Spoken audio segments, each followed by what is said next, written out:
मेरा नाम अम्मारा है। मेरी जिस घर में शादी हुई उस घर के लोग देखने में तो आम और सादा ही लगते थे, पर वहां बेटों से ज्यादा बेटियों का हुक्म चलता था। मेरे शौहर की 2 बहनें थीं, एक बड़ी और एक छोटी।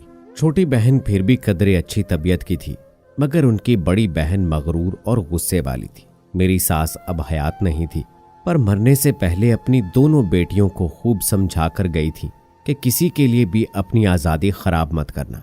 इसलिए मेरे शौहर और देवर की अपनी दोनों बहनों के सामने एक न चलती थी।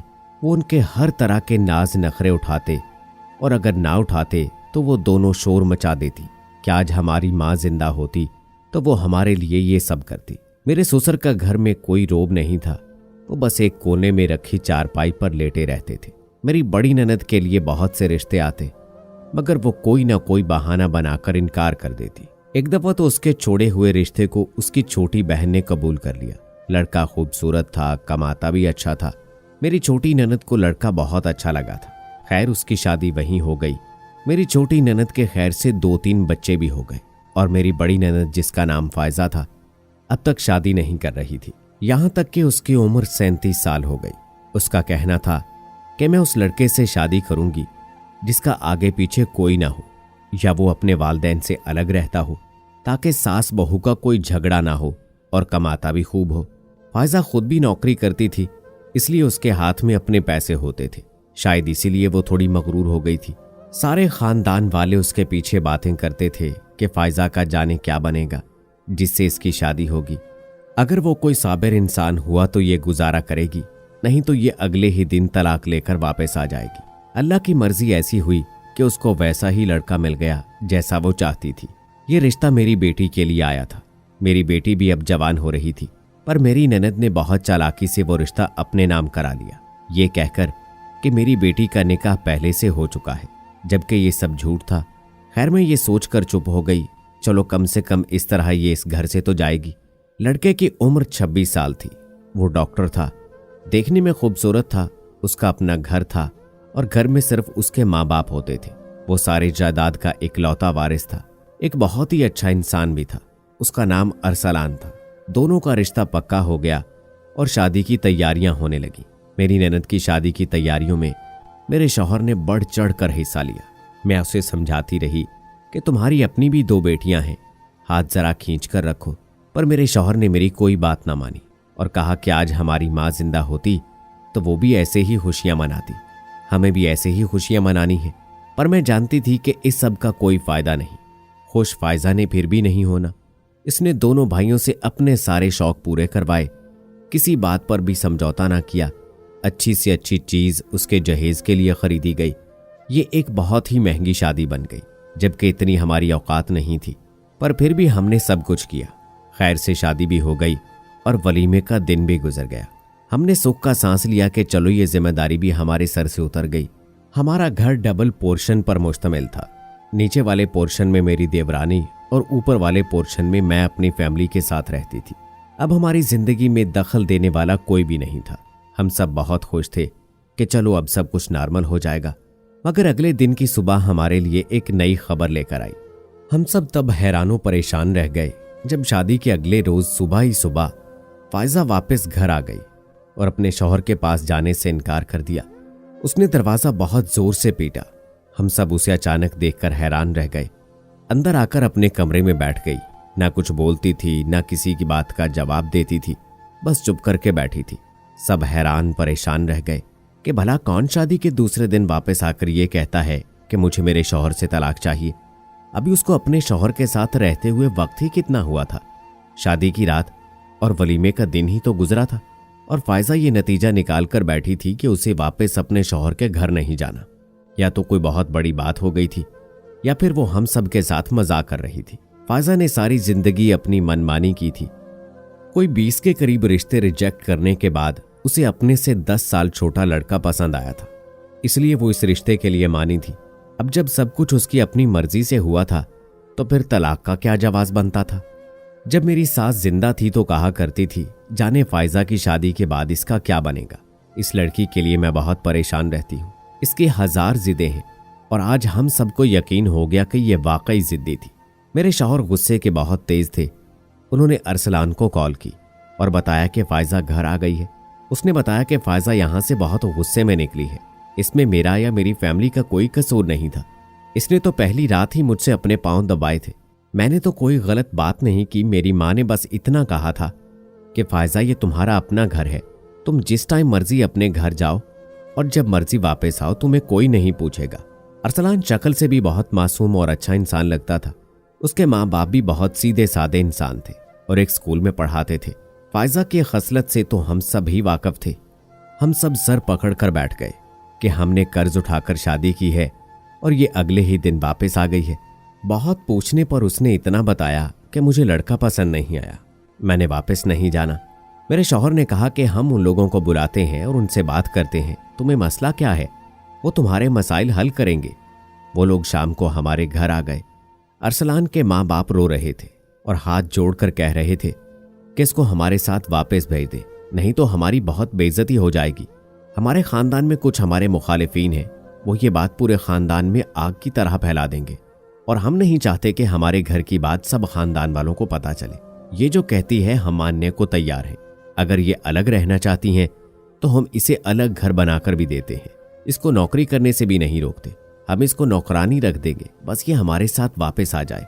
अभी तो हमारे कुछ मेहमान घर में ही बैठे हैं, हमारी इज्जत खराब हो जाएगी। वो लोग बहुत शरीफ थे, हम उनके सामने बहुत शर्मिंदा हुए।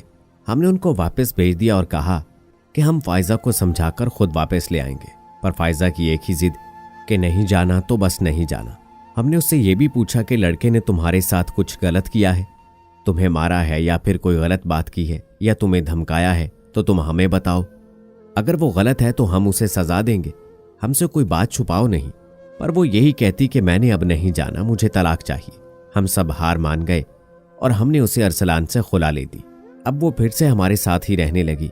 पर दूसरी कयामत हम पर टूटी कि खुला होने के एक हफ्ते बाद ही फायजा की तबीयत खराब हो गई।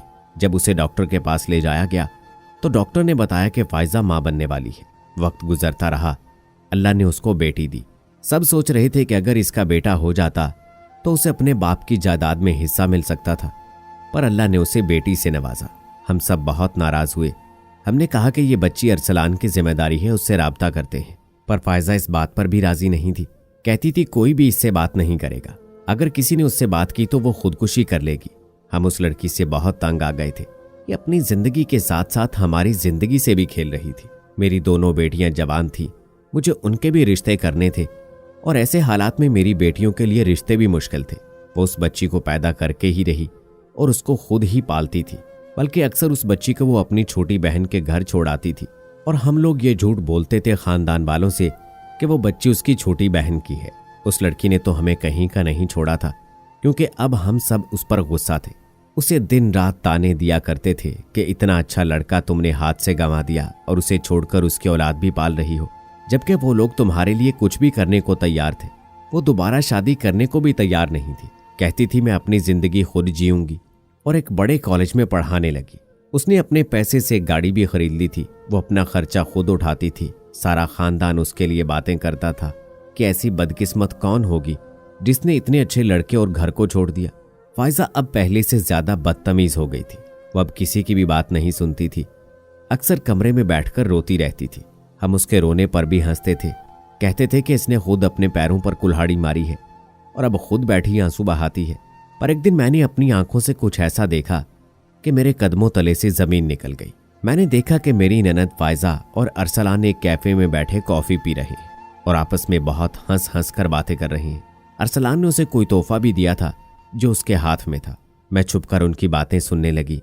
अरसलान फायजा से बहुत अच्छे मूड में कह रहा था कि दोबारा कब मिलेंगे, और वो ये भी कह रही थी कि जब आप चाहें हम मिल सकते हैं, और एक दूसरे से बातें ऐसे कर रहे थे गोया वो दोनों शादीशुदा हों। मैं तो हैरान परेशान रह गई। आखिर ये मामला क्या है? मैंने घर आकर ये बात अपनी देवरानी को बताई और हमने ये सब अपने शौहर और देवर को भी बताया। हम सब बहुत गुस्सा हुए और फायजा का इंतजार करने लगे कि घर वापस आए तो हम उससे बात करें कि जब उसके साथ रहना नहीं था तो अब क्यों उससे मिलने गई। आखिर इस सब की क्या जरूरत है, जबकि हमने सुन रखा था कि अरसलान ने दूसरी शादी कर ली है और उसके 2 बच्चे भी थे। फायजा घर आई तो हम सब उस पर टूट पड़े। उसे न जाने कैसे कैसे इल्जामात से नवाजते रहे मेरा शौहर और मेरा देवर गुस्से के तो वैसे भी तेज थे, और यहां तो मामला इज्जत का था। मेरे देवर ने तो उस पर हाथ भी उठा दिया।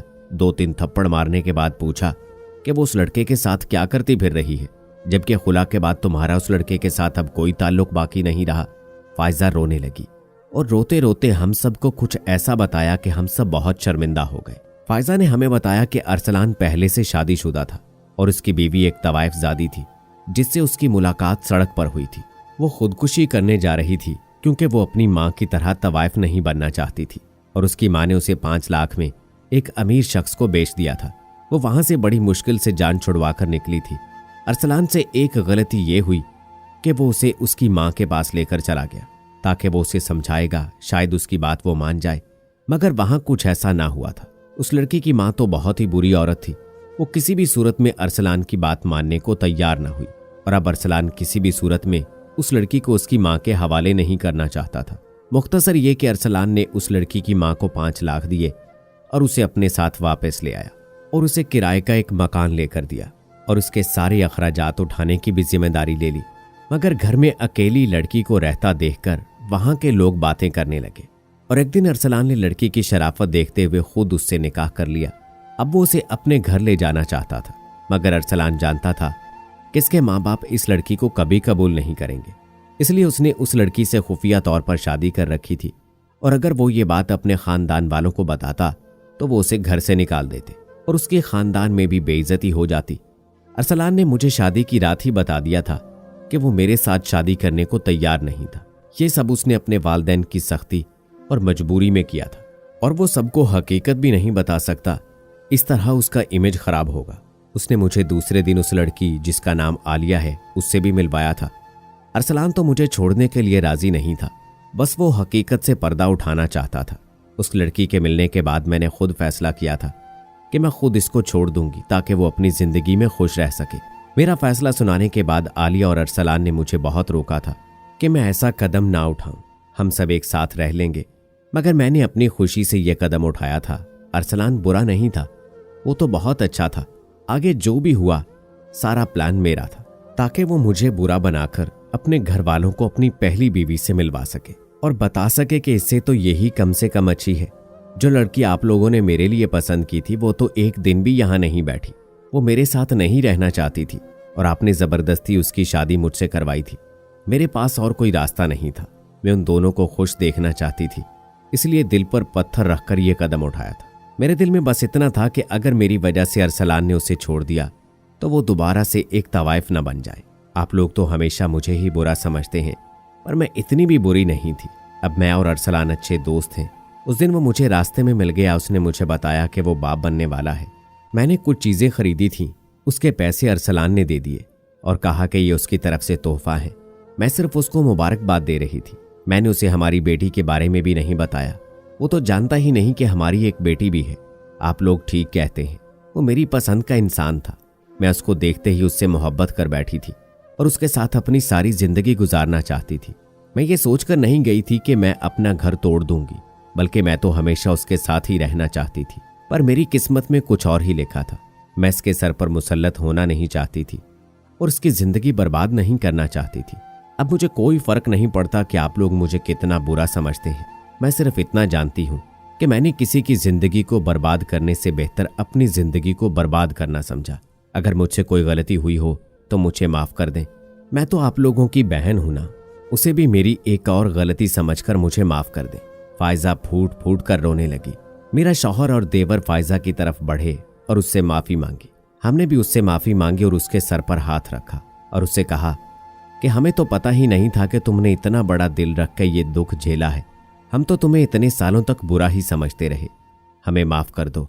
उसने हमें माफ कर दिया। वो जिद्दी थी, खुदसर थी, पर वो बुरी इंसान नहीं थी। कुछ ही दिनों बाद फायजा के लिए एक रिश्ता आया जो कि एक बहुत बड़ा बिजनेसमैन था। उसे फायजा बहुत पसंद आई और उसकी बेटी को कबूल करते हुए फायजा के साथ शादी कर ली। शादी के 1 साल बाद अल्लाह ताला ने उसे एक बेटा भी अता किया और वो अपनी दुनिया में बहुत खुश है।